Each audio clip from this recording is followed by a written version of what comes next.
आज की क्लास की शुरुआत हम CPP 57 के डिस्कशन से करेंगे, जो आपका आज टेस्ट हुआ।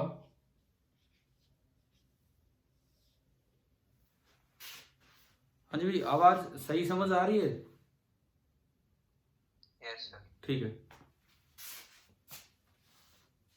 देखिए, क्वेश्चन नंबर 1 यहां से हम करते हैं अपना काम स्टार्ट। 15 ही तो सवाल है, कोई इतना भी टाइम नहीं लगेगा। देखते हैं। First, time taken by 836 watt heater to heat 1 litre of water from. Litre की स्पेलिंग हो सकता है गलत, तो इसमें TER ही आता है शायद। क्या आता है लीटर की स्पेलिंग में? क्या आता है?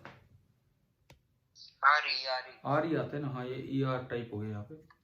एक्चुअली ये ER टाइप नहीं होता, ये कंप्यूटर में ना दो तरह की अंग्रेजी चलती रहती है। ऑटो करेक्शन सिस्टम भी रहता है। ये पता नहीं अमेरिकन इंग्लिश है कि कौन सी, वहां पे कई स्पेलिंग में होता है ऐसा, आर ही का अपने आप ER हो जाना, ये सब। तो टाइम टेकन बाई ये 836 watt heater to heat 1 litre of water from 10 degree to 40 degree Celsius. तो पहला स्टेप तो ये था कि हीट कितनी चाहिए वो निकालो, MC डेल्टा थीटा। M मास की बात करें भाई, मास सीधा ऐसे निकाल लो, 1 लीटर मतलब 1000 मिलीलीटर, मतलब 1000 सेंटीमीटर क्यूब, और 1 सेंटीमीटर क्यूब का मास होता है 1 ग्राम। तो जो इसका मास हो गया वो 1000 ग्राम हो गया। इसका जो मास हुआ वो आपको मिला, और वो सीधा मिला 1000 ग्राम। ये है। थोड़ा सा मैं इसको छोटा कर दूं। हाँ, अब देखिए, तो इन्होंने पूछा है कितना। तो आप अगर SI में चले तो इसे 1 kg भी लिख सकते हैं, बिकॉज हमें SI में भी वैल्यू याद है। 1C कितना होता है? 4200। और डेल्टा थीटा कहां से कहां गया है? 10 से 40, तो 30। 3 2 6 3 4 12 1 2 6 0 0 0। इतने जूल हीट प्रोवाइड करनी पड़ेगी हीटर को। और हीटर कितने वोट का है? 836 वोट का हीटर है। तो पावर होती है एनर्जी अपॉन टाइम। क्या पूछा इन्होंने? Time taken. तो डेल्टा T हो गया Q/P 126,000 अपॉन कितने वोट का हीटर है? 836 वोट का ये हीटर है। तो आप इसको डिवाइड करोगे तो आसानी से कैंसिल भी हो रहे हैं। 836 से डिवाइड करोगे, कितना इसका आंसर कितना है? 150 सेकेंड। ठीक है। आप देखो, कैलकुलेशन थोड़ी सी कम करनी हो, इसको मल्टीप्लाई मत करो, डायरेक्ट आपका डेल्टा T आएगा 4200 गुना 30 बटे 836। अब ये दिख रहा है, इसको 5 से गुना करोगे तो यही आ रहा है, और ये टाइम आ गया 150 सेकेंड। पहला सवाल हमारा ये था। मुझे लगता है शायद ज्यादातर बच्चों ने कर भी दिया होगा ठीक ठाक, है ना।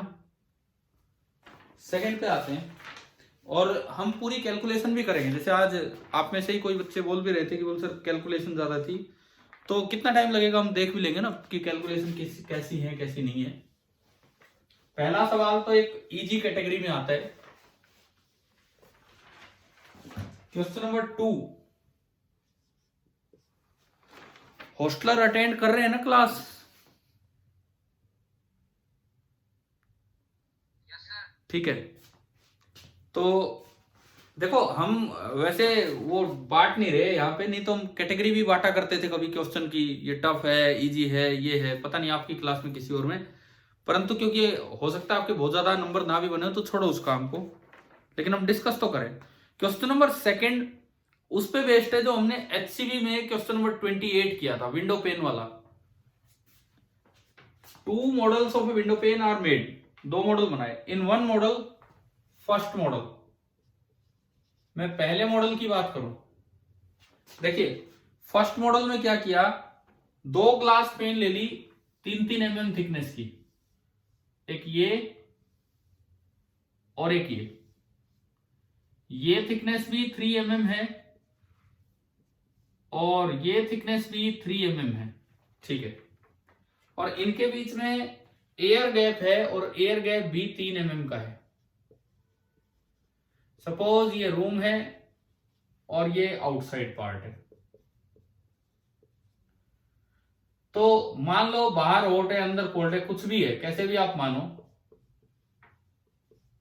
तो हीट यूं ट्रांसफर होगा। तो ये 3 पार्ट सीरीज में है कि पैरेलल में है? सीरीज में है। तो अगर मैं आर इक्वलेंट निकालूं तो आर इक्वलेंट बनेगा R1 plus R2 plus R3। ये ग्लास, ये एयर, ये ग्लास।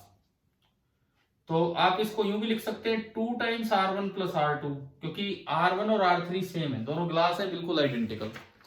अब इसमें कुछ वैल्यूज मैं यहां से यूज करूं तो 2 टाइम्स R1, R होता है 1/K, तो K for glass is given to be, unit छोड़ो वो सब सेम है, ये इंटू लेंथ 3 mm, तो 3 इंटू 10⁻⁻6 डिवाइडेड बाई ए पड़ा रहने दो, जितना भी एरिया है, कॉमन एरिया ये है।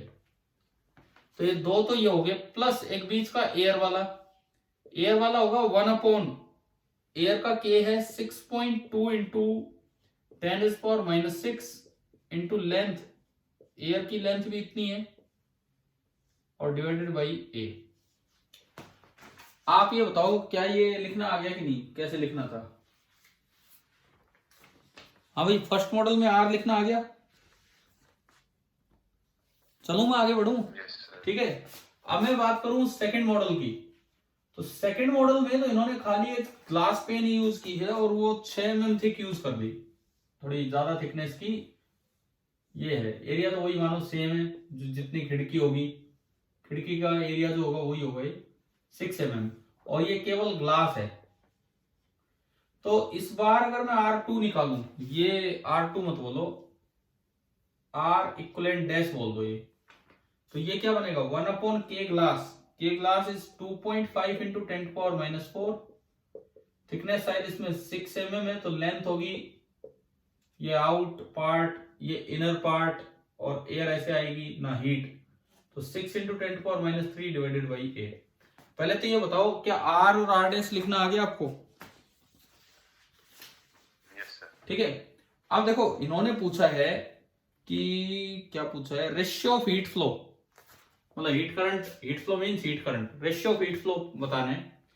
इसमें हीट फ्लो मान लो I1 और इसमें हीट फ्लो मान लो I2। मुझे बताना है I1 और अपॉन I2। तो I1 होगा T आउट माइनस T इन अपॉन R इक्वलेंट, है ना भाई, समझ आ रहा है।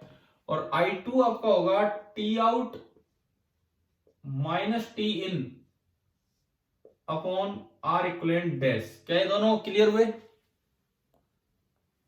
ठीक है। अब मुझे I1 बाई I2 निकालना है। I1 बाई I2, तो न्यूमरेटर तो कैंसिल ही हो गया, और ये R डैश शायद ऊपर गया, तो R dash equivalent upon R equivalent, ये आ रहा है। ठीक है, मुझे ये निकालना है। अब एक बार आप चारों ऑप्शंस पे नजर डालो, न्यूमरेटर ज्यादा है कि डिनोमिनेटर? चारों ऑप्शंस में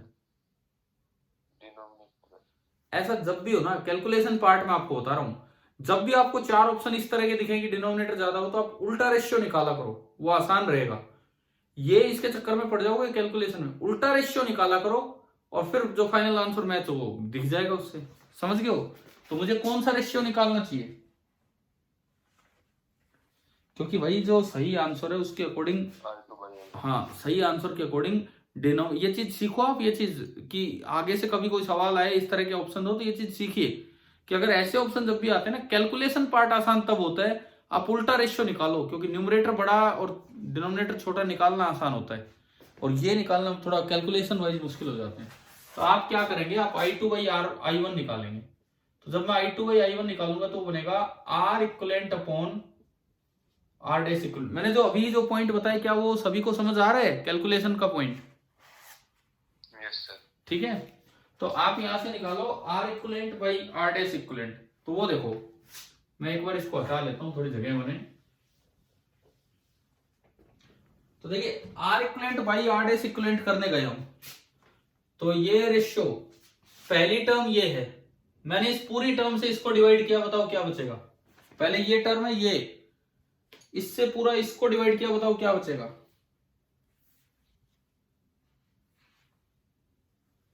भाई इस टर्म को कोई भी बच्चा बोले, इस टर्म को इससे डिवाइड किया, ये टर्म इसके भी नीचे आएगी और ये टर्म इसके भी नीचे आएगी। मैं अलग अलग डिवाइड कर रहा हूं, बताओ अगर आपको नजर आ रहा है तो। इसको इससे डिवाइड किया तो क्या बचा,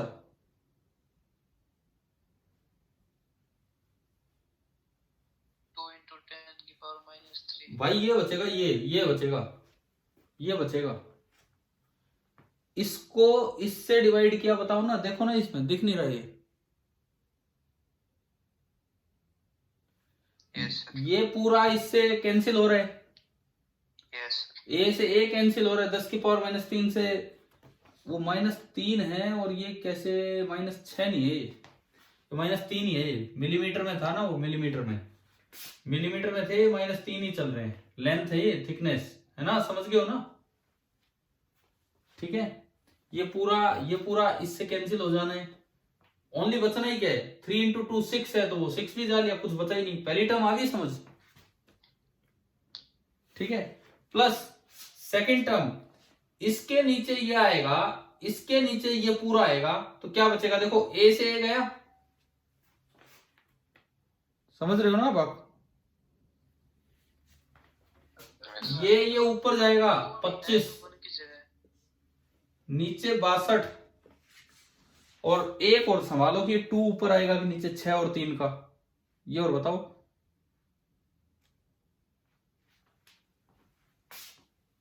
2 नीचे बन रहा है, 10 की पावर में थोड़ा फर्क है, यहां 10 की पावर -6 है, और उसके नीचे मतलब वो जो ऊपर गया वो 10 की पावर -4 है, तो ये 2 0 ऊपर जाएंगे। ये बच रहा है, ये देखिए आप, ये समझ आ रहा हो तो।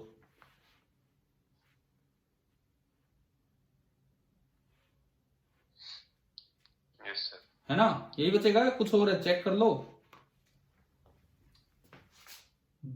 2 से मैंने काटा, 2 1 2 2 2 4, 1250। फिर दोबारा 2 से काट दो, ये 31, 625। ये आ रहा है 1 + 625/31, कितना आया, एलसीएम 31 कितना आ रहा है इसका, 31 जुड़ेगा तो 656 आ रहा है ना। Yes sir. तो जो रेशियो हमसे पूछा वो इसका उल्टा होगा, 31/ये, समझ आ गया। ठीक है, यही होगा आंसर आपको दिया था सुबह। अब देखो इसमें दिक्कत कहां होती, अगर आप इसको सही तरीके से डिवाइड करने लग जाते, मतलब I1/I2 अगर आप डिवाइड करते, I1 मैंने तो क्या निकाल दिया, हमने तो I2/I1 निकाल दिया, तो I1/I2 उसका अगर आप सीधा डिवाइड करते ना, तो ये अलग अलग डिवाइड ही नहीं कर पाते। जैसे अभी तो मैंने एक बार उसको इसके नीचे और एक बार इसके नीचे डिवाइड कर दिया। अगर सीधा डिवाइड करते तो ऊपर तो ये हो जाता न्यूमरेटर में, और डिनोमिनेटर में इतनी बड़ी चीज आती, तो क्या अलग अलग डिवाइड हो पा रहा था क्या ये। अरे देखो मैं कह रहा हूं, ऊपर एक चीज हो और नीचे 2 चीजें हो, एक तो ये हो और एक हमने इसे ऐसे देख लिया B+C/A, कब अलग अलग डिवाइड कर पाऊंगा मैं ढंग से। क्या ये पॉइंट समझ आ गया है क्या। अगर मैं ऐसे लिखता तो मैं अलग अलग नहीं डिवाइड कर पा रहा था, लेकिन अब मैंने इसको लिख लिया B/A + C/A, और ये आसानी से सोल्व हो गया। कैलकुलेटिव पॉइंट समझ आ गया, कैलकुलेशन में कैसे ध्यान रखना है। आ गया सर। चलिए तो आगे बढ़ते हैं। क्वेश्चन नंबर 3, तीसरा सवाल हम देखते हैं।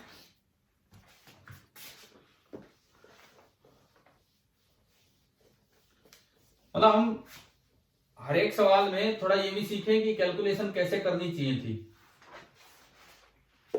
तीसरा सवाल देखिए, heat is flowing through 2 cylindrical rods made of same material, K same है, सिमिलर टेम्परेचर, T1/T2 सेम है, T1 - T2। Diameter of rod मतलब रेडियस ऑफ रोड, डायमीटर या रेडियस होते एक ही बात होती है, रेशियो है 1:2। Length L1/L2 2:1। अच्छा, और अगर ये रेशियो रेडियस का है तो एरिया इसका स्क्वायर होगा 1:4। Then the ratio of thermal current along them, thermal current I1/I2 delta theta दोनों में सेम है, thermal resistance R1 divided by delta theta by R2, तो ये आपका आया R2/R1, R2 1/K L2/A2, R1 1/K L1/A1, 1/K से 1/K गया, ये आया L2/L1 इंटू A1/A2। अब A1/A2 तो यहां दिख रहा है 1/4 और L2/L1 इसका रेसिप्रोकल, तो 2/1 की जगह तो आएगा 1/2 और वो सीधा आएगा 1/4, तो आंसर कितना आ गया 1/8। तो इसमें तो कोई इतना टाइम लगने वाला काम भी नहीं था, ना कोई कैलकुलेशन, उसके लिए सीधा सोल्व हो रहा है। समझ आ गई? ठीक है, क्वेश्चन नंबर 4 पे चलते हैं। ये मैं अगर आपकी बुक में करवाया था ना एक ऐसा सवाल HCV में, मुझे याद नहीं कौन सा था, सेम ही था, वैल्यू अलग हो सकती है, लगभग सवाल सेम था। फिर भी देखिए अब क्वेश्चन नंबर 4, एक रोड दे रखी है, उसका एक एंड 100 डिग्री पे और एक एंड 0 डिग्री पे ये है।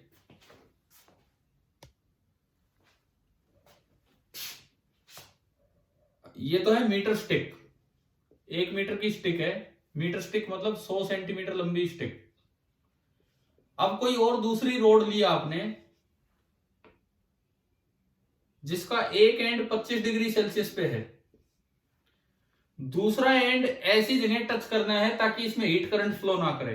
अगर इसमें हीट करंट फ्लो नहीं करना चाहते तो आप इसको भी कहां टच करवाना चाहोगे, जहां टेम्परेचर कितना होगा 25 ही होगा, वहीं टच करेंगे, है ना। तो 0 100 तो 25 तो इधर कहीं आएगा, इधर कहीं इसके पास मिलेगा 0 के पास। तो देखो अगर तुक्का मारना हो तो ये कोल्ड एंड है, ये हॉट एंड है, हॉट एंड से तो दूरी 50 सेंटीमीटर से ज्यादा आएगी और कोल्ड एंड से दूरी 50 सेंटीमीटर से कम आएगी। तो अगर बिना कोई और कुछ किए अगर तुक्का मारना हो तो बताओ क्या ए हो सकता है 25 सेंटीमीटर फ्रॉम हॉट एंड, हो सकता है क्या भाई? मुझे 25 डिग्री सेल्सियस वाला पॉइंट चाहिए, क्या वो यहां से 25 सेंटीमीटर दूर मिल सकता है? नहीं हो सकता है। B 40 centimetre from cold end, हाँ हो सकता है, इधर हो सकता है। C 25 centimetre from cold end, ये भी हो सकता है। और चौथा है 60 सेंटीमीटर फ्रॉम कोल्ड एंड, क्या ये हो सकता है? चौथा, फोर्थ 60 सेंट नहीं हो सकता। तो मतलब अगर तुक्का भी लगाना पड़े तो 2 ऑप्शन हमारे रिजेक्ट हो गए। अब ये बचे तो शायद हमने ये ढूंढ रखा है कई बार कि भाई ये हम ये देखना चाह रहे हैं कि 25 कहां होगा। तो देखो यहां एक एरिया माना, यहां से करंट आया I1 और आगे जाने वाला करंट I2, मान लो ये दूरी x है, तो ये दूरी बची 100 - x। आपको याद होगा हम I1 बराबर I2 लिखा करते थे। टेम्परेचर डिफरेंस 0 हो जाएगा। कैसे टेम्परेचर डिफरेंस 0 हो जाएगा? इनका किनका बोल रहे हो, किनका? नहीं ये तो हमने देख ही लिया। अब मैं वो, अब मुझे वो ढूंढना है कि 25 डिग्री सेल्सियस कहां है, कितनी दूर, वो ढूंढना है। एक तरीका तो ये है कि ये और ये सीरीज में है, तो जो टेम्परेचर डिफरेंस है 100 से 25 75, 25 से 0 25, वो डिवाइड होता है डायरेक्ट रेशियो ऑफ रेजिस्टेंस में 1/k, इधर वाले का भी 1/k। इसकी लेंथ है 100 - x अपॉन a और इसकी लेंथ है x अपॉन a। ये भी तरीका सीखा होगा ना हमने टेम्परेचर निकालने का। और एक तरीका था कि हमने यूं भी सीखा था I1 बराबर I2, तो ये I1 तो होगा 100 - 25 75 बटे 1/k 100 - x upon a। I2 25 - 0 25 upon 1/k और x/a। a से a गया, k से k गया, x सेंटीमीटर में चल रहा है, 25 1 3 क्रॉस मल्टीप्लाई किया तो 4x बराबर 100 - x और you can say 5x is equal to 100, 5x is equal to 100, तो यहां से तो x आ गया 20, ये तो गलत आ गया आंसर, तो इसका 20 तो कोई ऑप्शन ही नहीं है कोई। एक मिनट 75 ये और 25 ये, 1/k 100 माइनस एक्स अपॉन है, 25 3 75, ये 3x है, सॉरी ये 4 नहीं है 3x है, 3x में एक जुड़ेगा तो ये 4x है, और x आपका आया 25, यानी कि कोल्ड एंड से 25 सेंटीमीटर दूर और हॉट एंड से 75 सेंटीमीटर, तो ऐसा ऑप्शन सी है। चले ना आगे बढ़े हम। क्वेश्चन नंबर 5, ये वैसे मैंने स्कूल में आपको ऑलमोस्ट बता भी दिया था, एक बार दोबारा बता देता हूं। सवाल नंबर 5वां देखिए,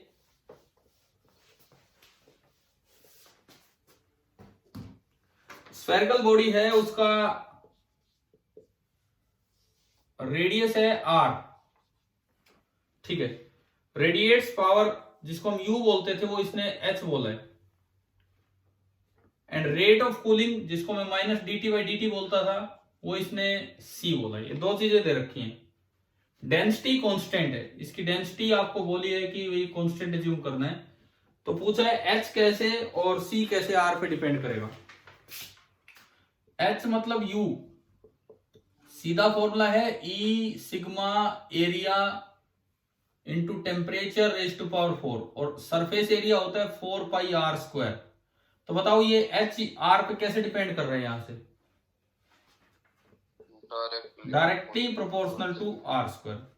अच्छा, फिर इस h को हम लिख देते हैं m इंटू सी इंटू dt/dt, लेकिन dt नेगेटिव होगा क्योंकि टेम्परेचर कम हो रहा है, तो minus E sigma 4 pi r square into T raise to power 4।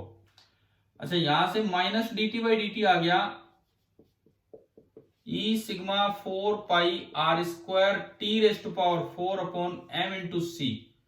अब मास को मैं लिख सकता हूं डेंसिटी इंटू वॉल्यूम, और वॉल्यूम होता है 4/3 पाई r क्यूब। तो यूं बताओ ये चीज स्मॉल r पे कैसे डिपेंड कर रही है, इसमें ऊपर r स्क्वायर आ रहा है, नीचे r क्यूब आ रहा है, यानी कि this thing is proportional to 1/r। शायद समझ आ गया ना एक 5th, ठीक है। 6th क्वेश्चन जो है बहुत ही सीधा सवाल है, बहुत ही सीधा सवाल, वेन डिस्प्लेसमेंट लॉ पे। आपको लैम्बडा के साथ इंटेंसिटी दिखा रखी है, पहले वाला एक है, एक आगे है, एक और आगे है, T1 T3 T2 ये थे, ये अलग अलग ब्लैक बॉडीज के लिए हैं, अलग अलग।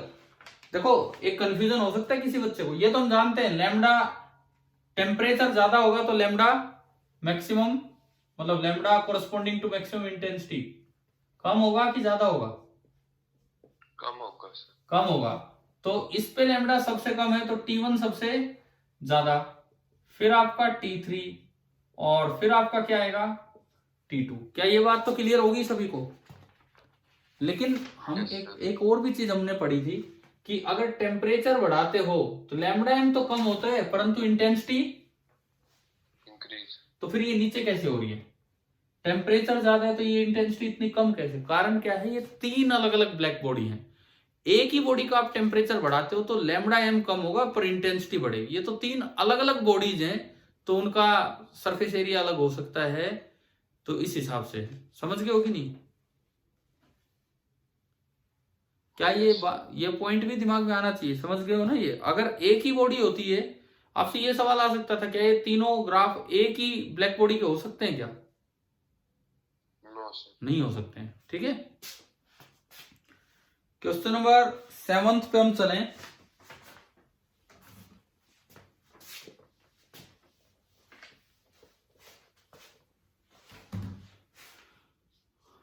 सातवां सवाल, आज रिजल्ट आया कि नहीं आया? आया है क्या आपके ग्रुप हैं? क्योंकि देखा तो मैंने भी नहीं है रिजल्ट तो किसी ग्रुप पे भी अभी। 7 देखिए, 3 discs of same material A, B and C, radii 2 centimeter, 4 centimeter and 6 centimeter, ठीक है, are coated with carbon black, ठीक है, ब्लैक बॉडी बना दी। These wavelengths correspond to maximum spectral radiancy 300, 400 and 500 nanometer respectively. Then the maximum power emitted will be.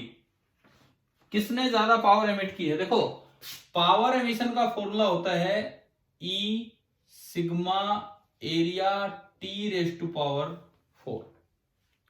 अच्छा जी, और जो T और lambda M में रिलेशन होता है, लैम्डा दे रखे हैं इन्होंने, T और लैम्डा एम में रिलेशन होता है lambda M is equal to B by T. तो यहां से T निकल के आ रहा है B अपॉन लैम्डा एम। ये मैंने इसमें यूज किया। आपको हिंट भी ऊपर दिया था कि भाई दो लॉज, वो लॉ के नाम नहीं बताए, दो लॉज आप कंबाइन कीजिए। ये स्टीफन बोल्ट्जमैन लॉ, ये वियर्न डिस्प्लेसमेंट लॉ, ये इसमें यूज किया। तो जो पावर एमिटेड आ रही है वो आ रही है ई सिग्मा। अच्छा, डिस्क का सरफेस एरिया कितना होगा? डिस्क का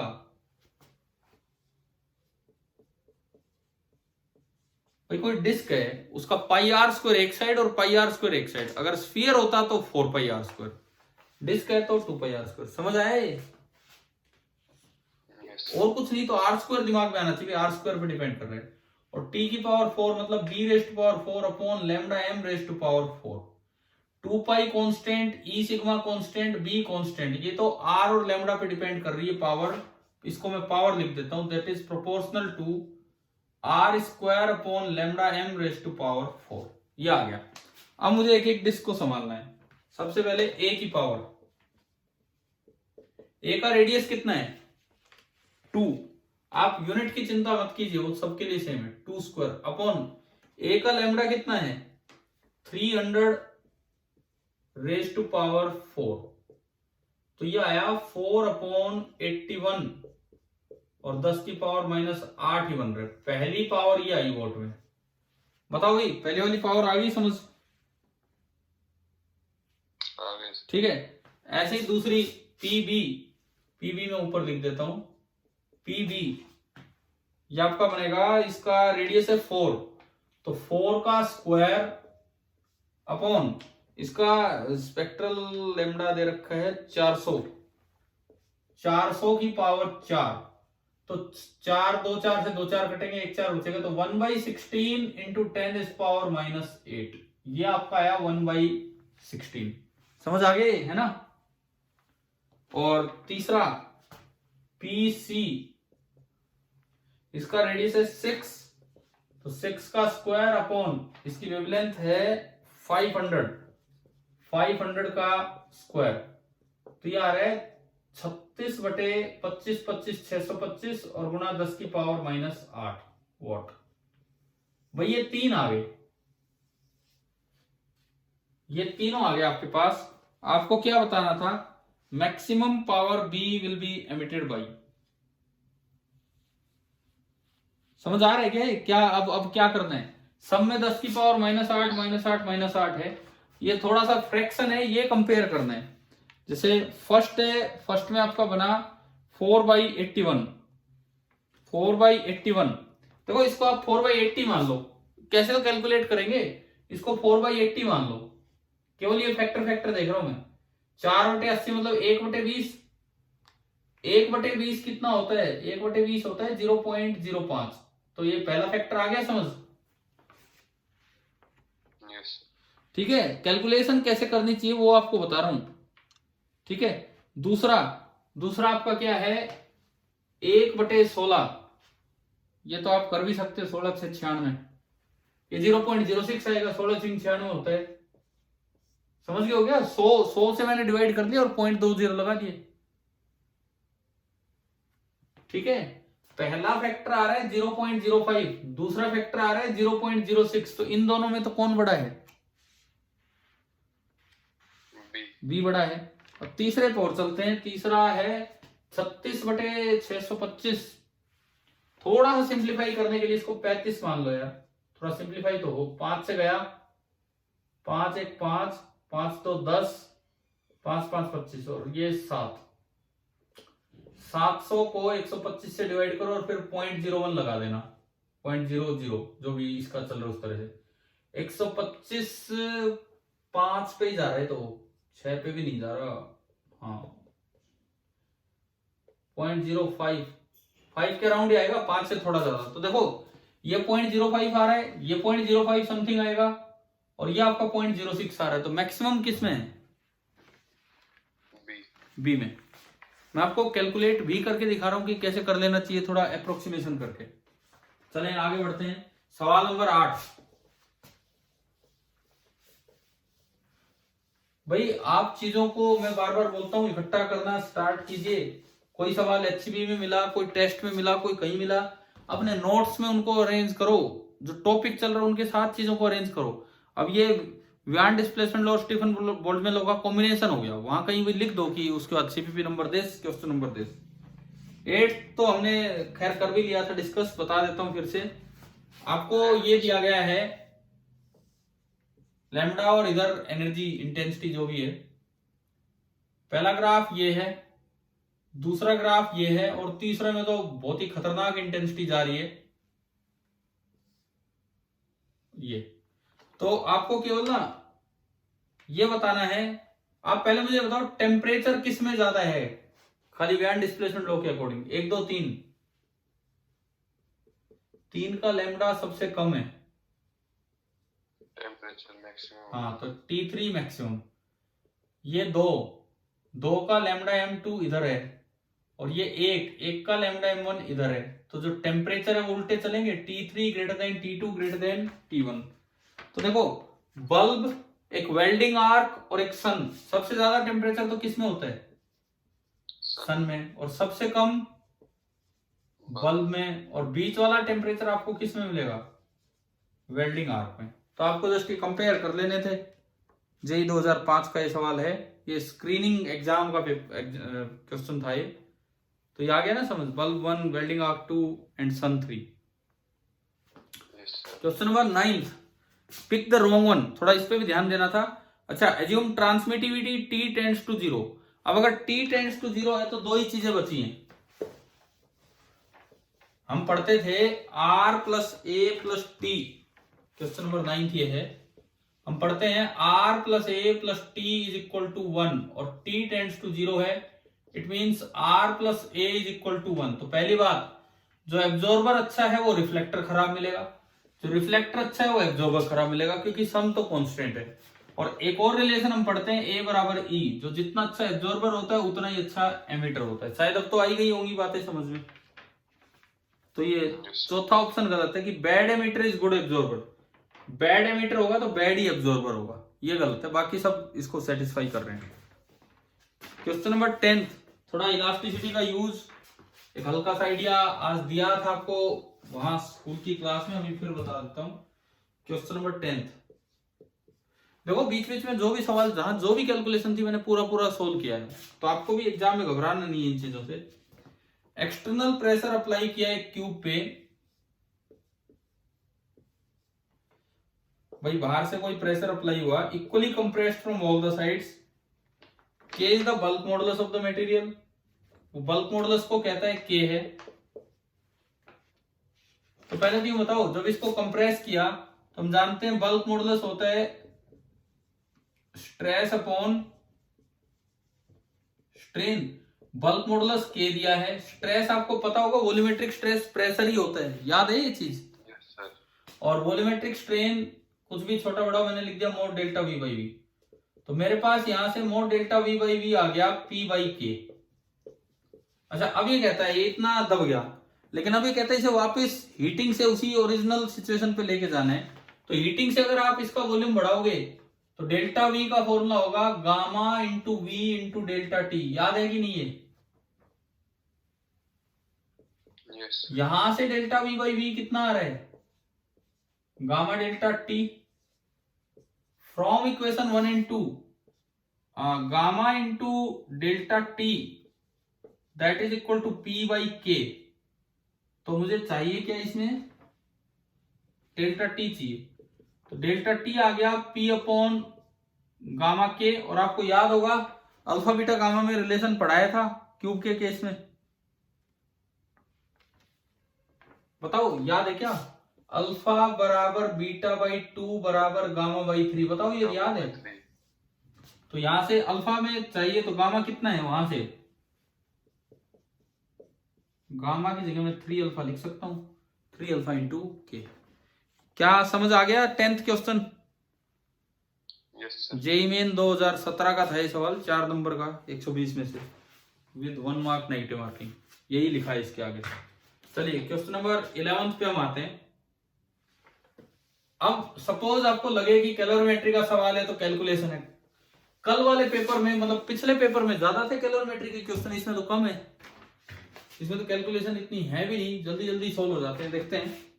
कॉपर बॉल जिसका मास है 100 ग्राम, कॉपर बॉल जिसका मास 100 ग्राम, टेम्परेचर T जो मुझे नहीं पता, इस ड्रॉप्ड इन कॉपर कैलोरीमीटर, मतलब कॉपर का ही बर्तन है,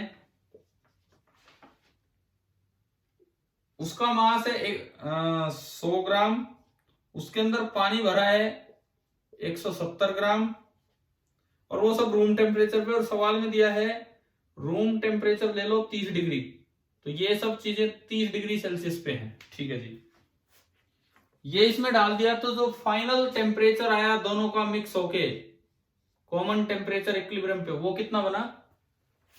75 डिग्री।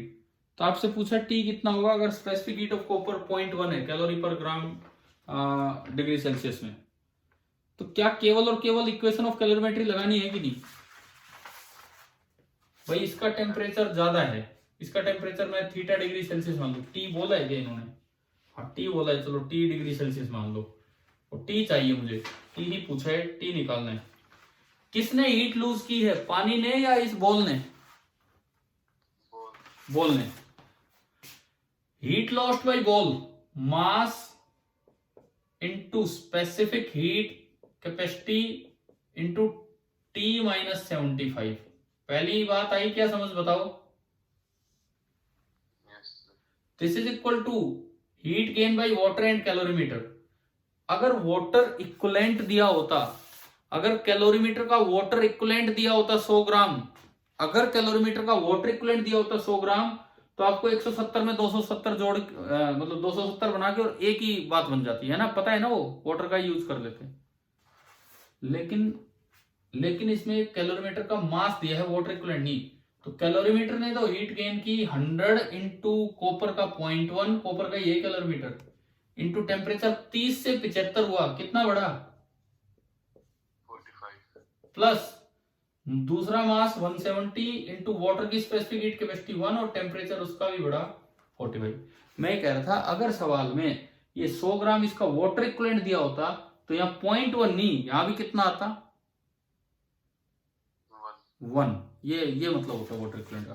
चलो इक्वेशन तो बन गई, अब करवाओ इसे सिंप्लीफाई। ये कितना है? 450 है, और ये कितना है? 17 गुणा 45 और एक जीरो और,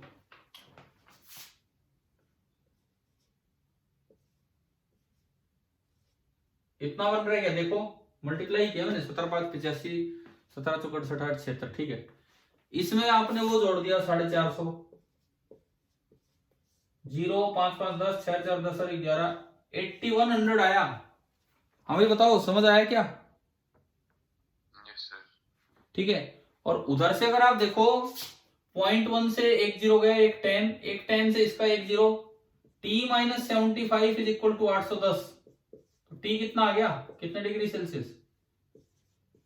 885 डिग्री सेल्सियस। तो यार देखो कैलकुलेशन मुश्किल नहीं है, कैलकुलेशन हो रही है, आराम से हो रही है।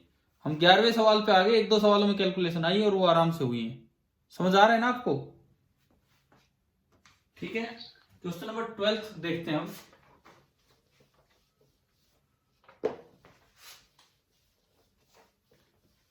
अभी पार्टिसिपेंट देख के बताओ मुझे, कोई बच्चा कितने हैं एट प्रेजेंट?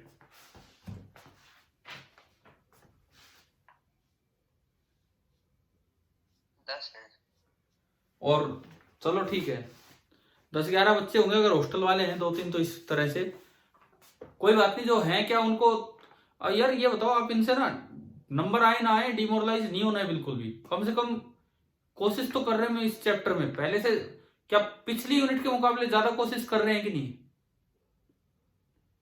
पिछले चैप्टर के मुकाबले तो हम बहुत कोशिश कर रहे हैं। हम HCV अलग डिस्कस कर रहे हैं, टेस्ट अलग ले रहे हैं, तो फायदा तो मिलेगा इसका, धीरे धीरे नंबर भी आएंगे। क्वेश्चन नंबर 12 देखते हैं। देखो पेंडुलम क्लॉक पे मैंने इसलिए दे दिया कि भाई वो HCV का सोल्ड एग्जांपल था, उस दिन कहा था कि आप अगर देख लें तो। अब देखिए, अब समझ लीजिए, जेई मेन में आया 2016 में सवाल, पेंडुलम क्लॉक लूज, और इसमें पता है एक अच्छी बात क्या है, कैलकुलेशन नहीं है इस सवाल में। अब चारों ऑप्शन में देखो क्या टेम्परेचर अलग अलग दिए हैं कि किन्हीं दो में सेम दिए हैं? चारों ऑप्शन में टेम्परेचर देख के बताओ पेपर में, चारों ऑप्शंस में टेम्परेचर अलग अलग है कि सेम दिए हैं किन्हीं दो में?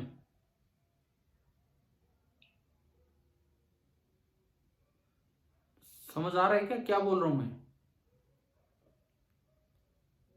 सवाल नंबर 12 में चारों ऑप्शंस में टेम्परेचर सेम दिए हैं या अलग अलग दिए हैं? अलग अलग। तो इससे क्या मतलब है, आप केवल टेम्परेचर कैलकुलेट कर दो, आंसर आ गया। अल्फा कैलकुलेशन में कैलकुलेशन बढ़ती है तो इससे भी आंसर आ जाएगा। देखिए क्या है, अभी ये समझते हैं हम।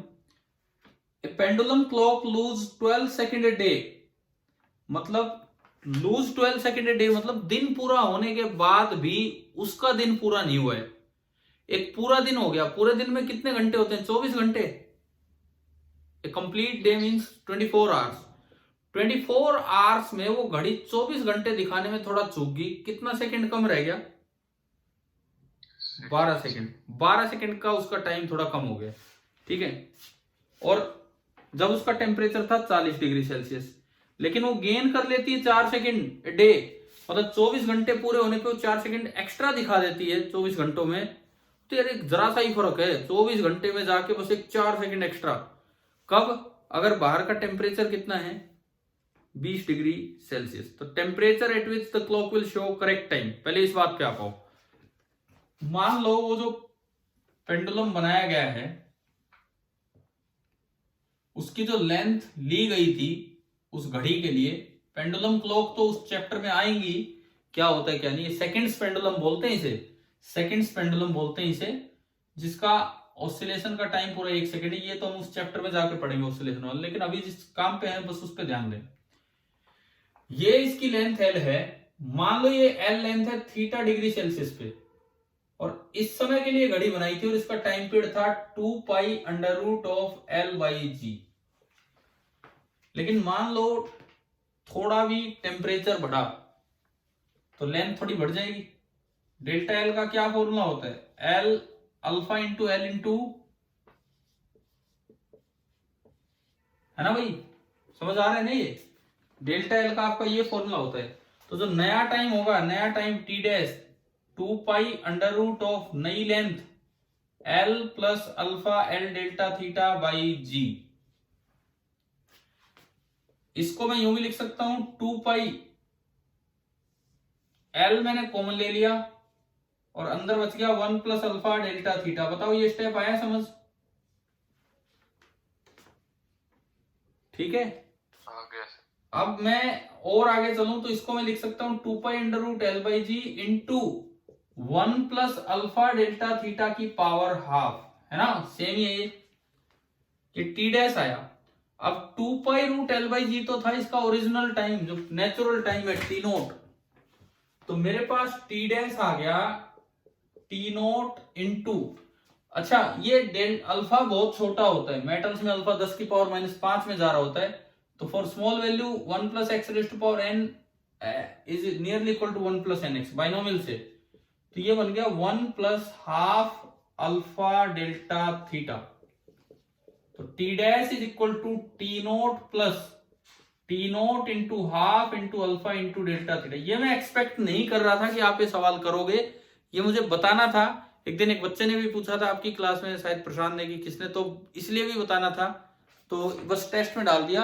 और उस दिन ये एक्चुअली में इस तरह का सोल्ड है, तो उस दिन मैंने कहा था इसलिए भी डाल दिया, आपने पढ़ा हो। लेकिन अब समझ लो, ये यहां से T dash minus T note कितना आ गया? T naught into half alpha delta theta. ये टेम्परेचर नहीं है, ये टाइम है, याद रखना। तो ये आ गया delta in time T naught into half into alpha into delta theta, और यहां से आ गया delta T by T note, fractional change half into alpha into delta theta. ये फॉर्मूला हमें याद रखना है पेंडुलम क्लॉक्स के लिए। इससे पहले मैंने नहीं बताया था, लेकिन अब बता रहा हूं तो अपना ऐड कर लेना कहीं भी थर्मल एक्सटेंशन में। ये फॉर्मूला हमें ऐड करना है कि फ्रैक्शनल चेंज इन टाइम, जो भी घड़ी दिखा रही है वो टाइम में कितना फ्रैक्शनल चेंज दिखा रही है, उसका फॉर्मूला आ गया half into alpha into delta theta. एक तो ये मेथड अपनी कॉपी में लिख के ये फॉर्मूला याद रखो, ये फॉर्मूला। अब ये सवाल स्टार्ट होगा, ये बताने के लिए ही ये सवाल दिया था यहाँ पे। आपके लिए इस पेपर का सबसे टफ सवाल यही मान सकते हो आप। पहले तो ये बताओ, ये दो चार चीजें समझ आई? हम घूम के उधर से इधर आए हैं, क्या हुआ है? ठीक है। अब इसमें दो केसेस हैं। एक बार ये कहता है कि जब टेम्परेचर 40 डिग्री था तो उसने 12 सेकंड लूज कर दिए, और जब टेम्परेचर 20 डिग्री हुआ तो 4 सेकंड गेन कर ली। यानी कि इसका जो नेचुरल टेम्परेचर है वो 40 और 20 के बीच का कुछ है, क्योंकि एक साइड जाने पे लूज होगा और एक साइड जाने पे गेन होगा। समझ आ रहा है ये? ठीक है। तो जो थीटा जो पूछा है वो 40 से और 20 के बीच का होगा। एक बार चारों ऑप्शंस पे नजर डालो, क्या 60 हो सकता है? No sir. क्या 55 हो सकता है सी ऑप्शन में? No sir. तो देखो, जो बच्चा कुछ भी सोल्व ना करे, केवल क्वेश्चन भी पढ़े ना, उसको पहले ही पता लग जाएगा या तो बी ऑप्शन होगा या फिर डी। समझ गए हो? ऐसे क्या सर, सही हो गया। तुक्का हो गया, तुक्का हो गया फिर बी और डी में। Yes sir. चलो ठीक है, चलो ये लॉजिक भी कुछ तो लगाया। अब सुनो, इसके बाद अब आप केवल ये फॉर्मूला लगाओ। ये पहली बार ये कहता है कि 12 सेकंड का चेंज आ रहा है पूरे दिन में, तो fractional change in time, fractional change in time delta T तो है 12 सेकंड, और पूरे दिन का टाइम होता है 24 आवर। क्या समझ आ रहा है कैसे फ्रैक्शनल चेंज लिखना है? इतने टाइम में इतना चेंज, ये होता है फ्रैक्शनल चेंज। हाँ जी, क्लियर हो रहा है ना ये? ठीक है। That is equal to half into alpha.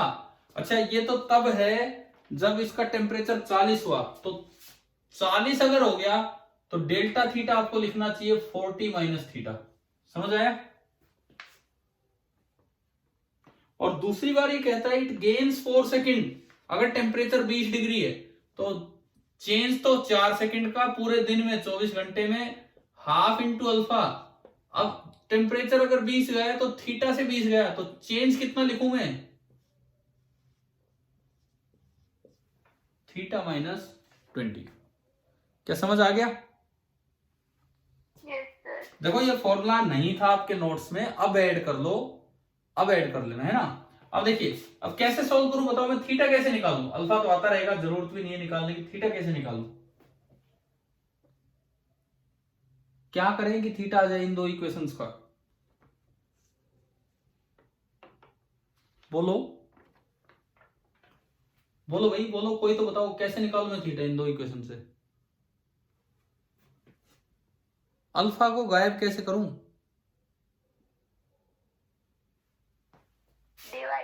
Divide.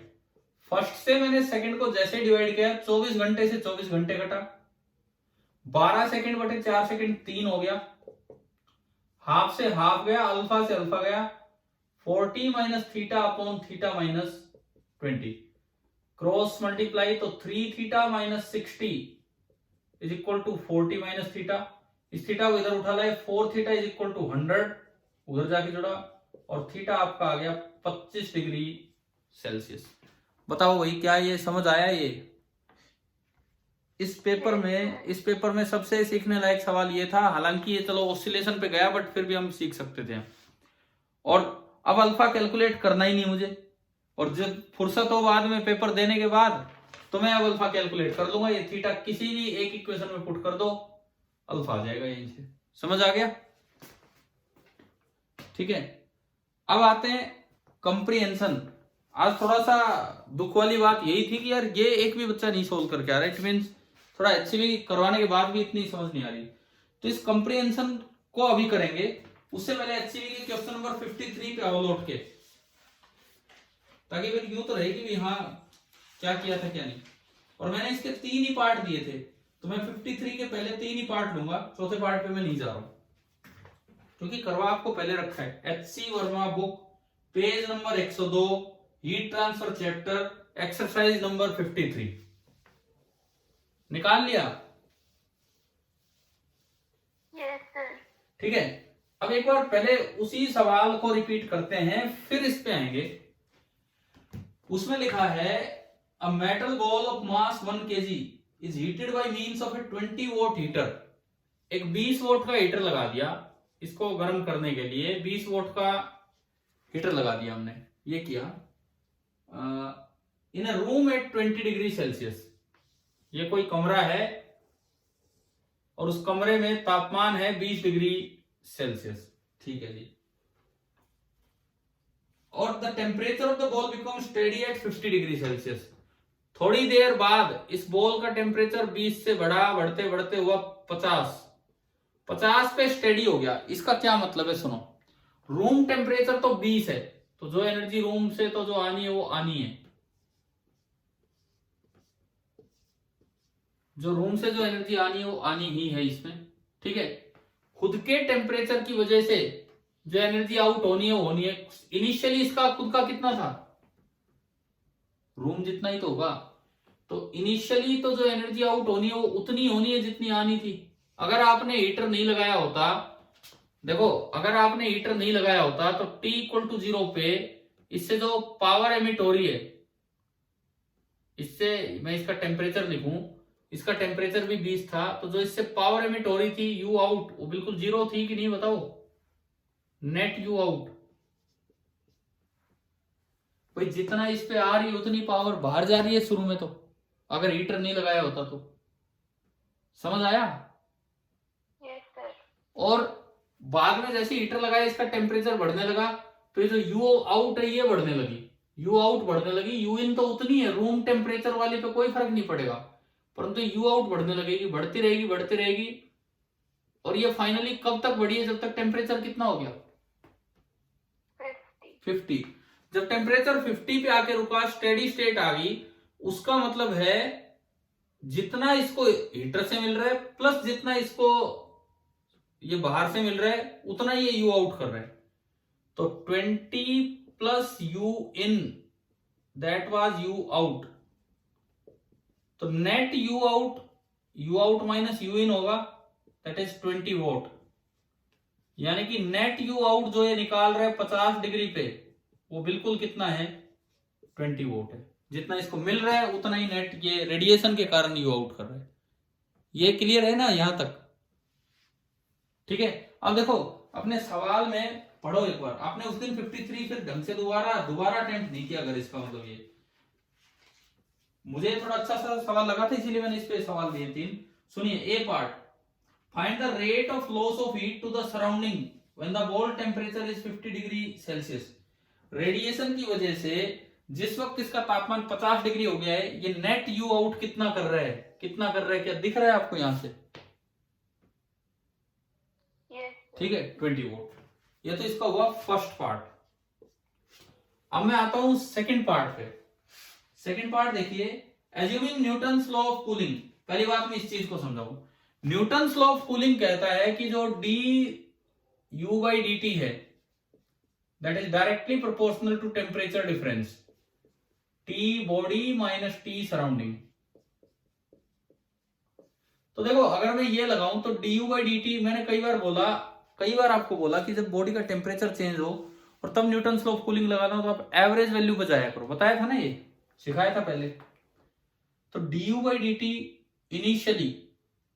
Initially कब? जब बॉडी का टेम्परेचर 20 डिग्री सेल्सियस था,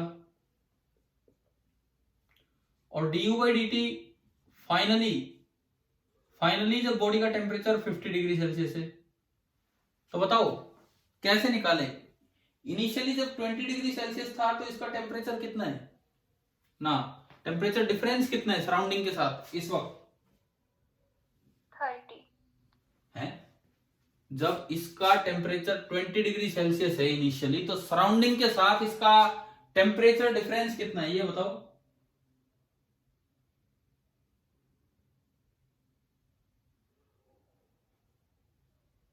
समझ आ रहा है क्या?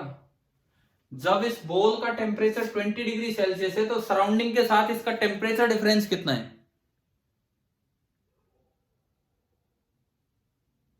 जवाब क्यों नहीं दे रहे हो आप लोग? अरे बोलो, जब इस बॉल का टेम्परेचर 20 डिग्री सेल्सियस है तो सराउंडिंग के साथ इस बॉल का टेम्परेचर डिफरेंस कितना है?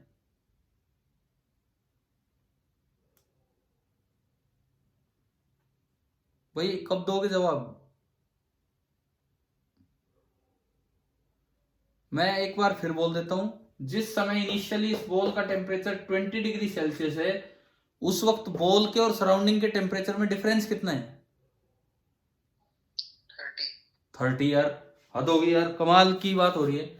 जिस वक्त बॉल का टेम्परेचर 20 डिग्री सेल्सियस है उस वक्त बॉल के टेम्परेचर और सराउंडिंग के टेम्परेचर में डिफरेंस कितना है?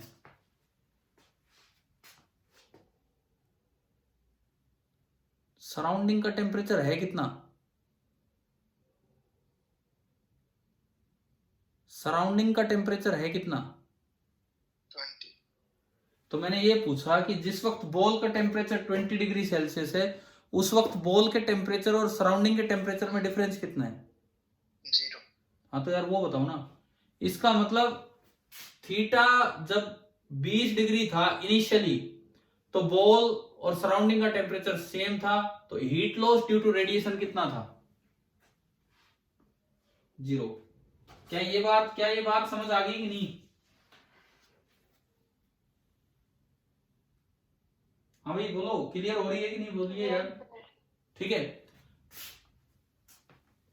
और पूरा अगर देखें शुरू से लेकर लास्ट तक की मैं अगर बात करूं, जब ये 50 डिग्री पे पहुंच गया, जब ये बॉडी 50 डिग्री पे आ गई, सराउंडिंग का टेम्परेचर 20 डिग्री सेल्सियस है, तो अभी बताओ अभी कितना डिफरेंस है इसमें और सराउंडिंग में? जब बॉल का स्टेडी स्टेट पे 50 डिग्री तापमान हो चुका है तब कितना डिफरेंस है इसमें और सराउंडिंग में? 30। यानी कि this thing is equal to K into 30, K कोई भी कांस्टेंट। आप एक बार ये बताओ, क्या ये दो बातें समझ आ रही हैं क्या?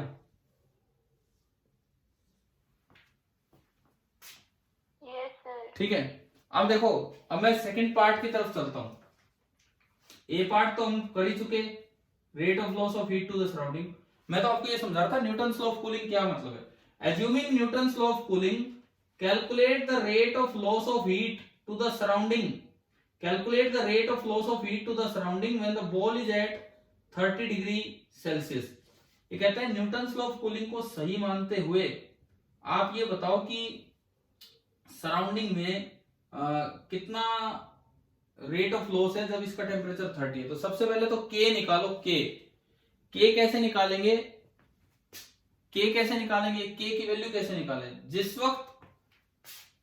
जिस वक्त बॉल का टेम्परेचर 50 डिग्री सेल्सियस है उस वक्त बाहर निकलने की रेट क्या है? फर्स्ट पार्ट का आंसर क्या है?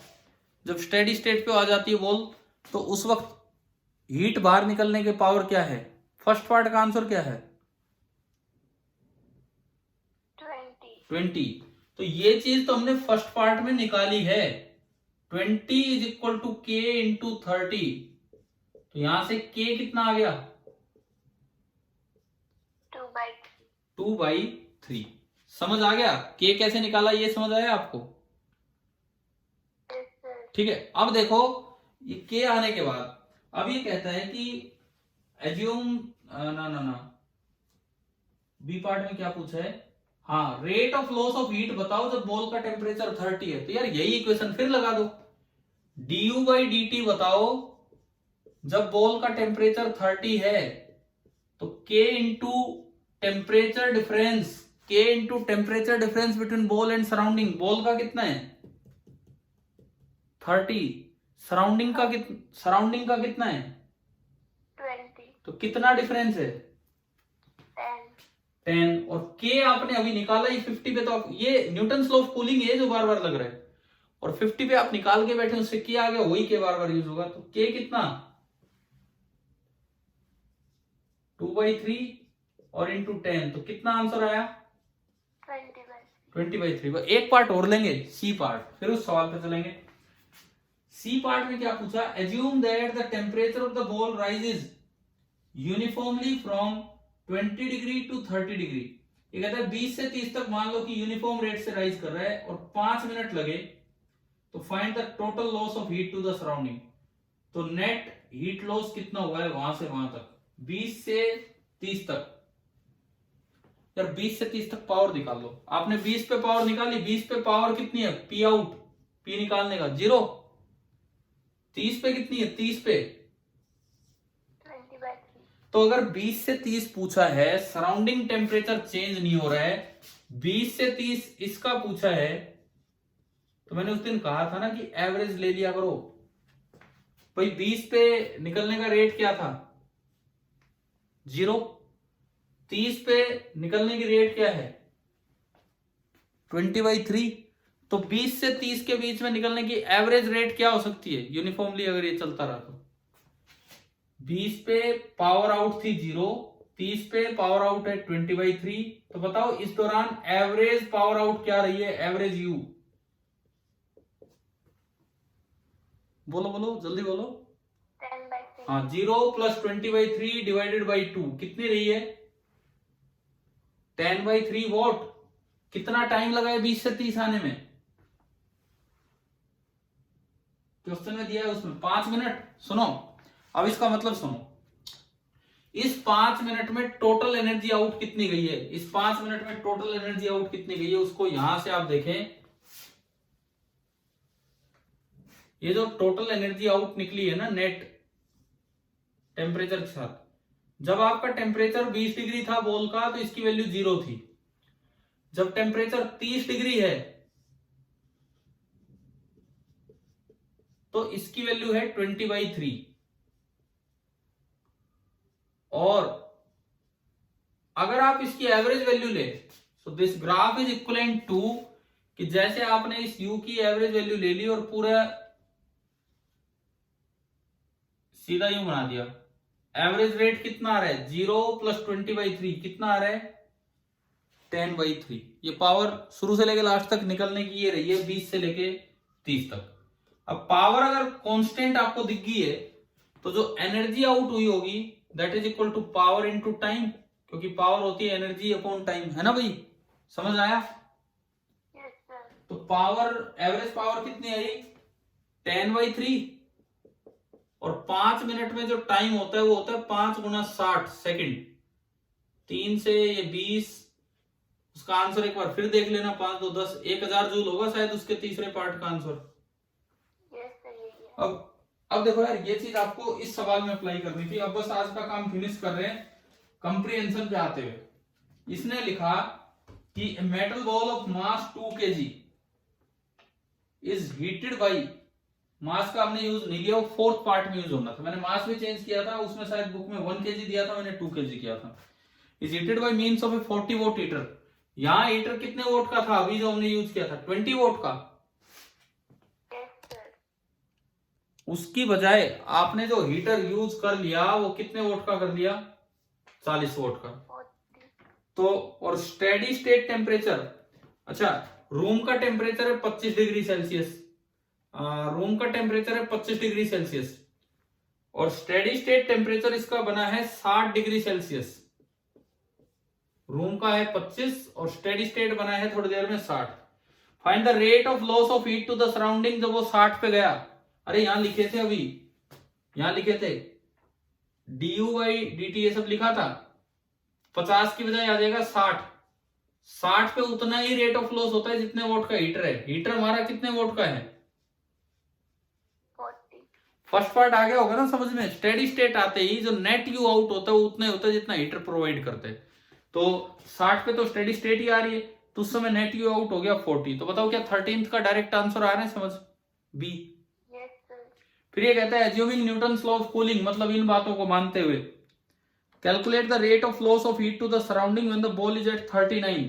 अब देखो जब बॉल 60 पे है, जब बॉल 60 पे है तो 60 और 25 डिफरेंस कितना है सराउंडिंग के साथ,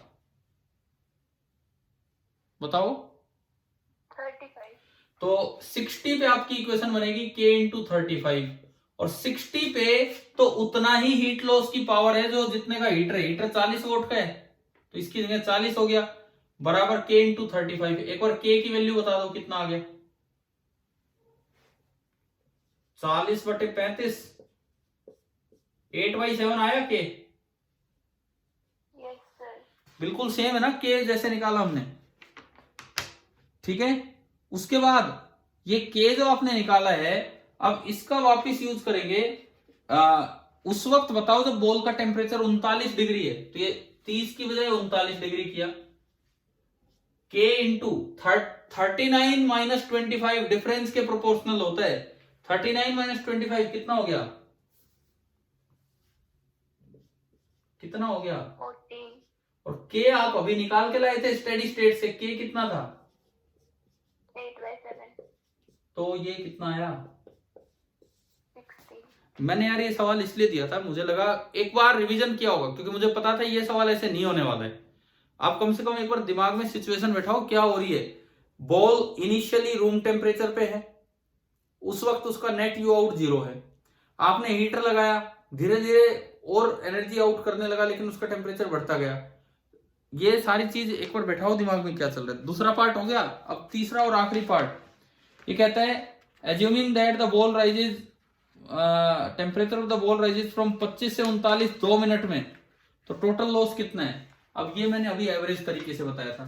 शुरू में जब वो 25 पे है, रूम टेम्परेचर भी 25 है, 25, तो लॉस का रेट क्या होगा, पावर 0।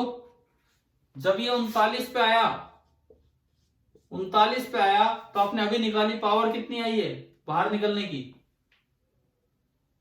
39 पे जब आया तो बाहर निकलने की पावर कितनी आ गई, 16 वोल्ट. तो एवरेज पावर कितनी है यहां से यहां। एक तो मैं 0 से और 16 तक जाऊं, एक एवरेज ही देख लूं, कितनी है एवरेज? 8. 0 + 16/2। उससे आसान कैलकुलेशन थी एचसी वाले से भी, 8, तो ये 8 होगी। अब 8 वोट पावर है और टाइम कितना दिया है इस सवाल में, 2 मिनट। तो 2 मिनट 2 × 60 कितना हो गया अभी ये, 8 2 16, 16 6 96, 960 जूल। अभी बताओ यार, अभी भी ये आया कि नहीं आया समझ में? आ गया sir. देखो ये क्लास खत्म होने वाली है, खत्म कर रहा हूं मैं। जस्ट इसके बाद आप एक बार ये रिवाइज करना, यही सवाल एक बार यही सवाल रिवाइज करना कि अब भी ये हो रहा है कि नहीं। और अब अपना फोकस करो थर्मल प्रॉपर्टी जो मैटर पे। हम थर्मो और केटीजी अगले वीक करवा रहे हैं आपको, लेकिन ये सबसे मोस्ट इंपॉर्टेंट पार्ट था, इसको और अच्छे से कीजिए, ठीक है? क्लियर? और थोड़ा एनसीईआरटी पार्ट भी कर लेना, ठीक है? Thank you.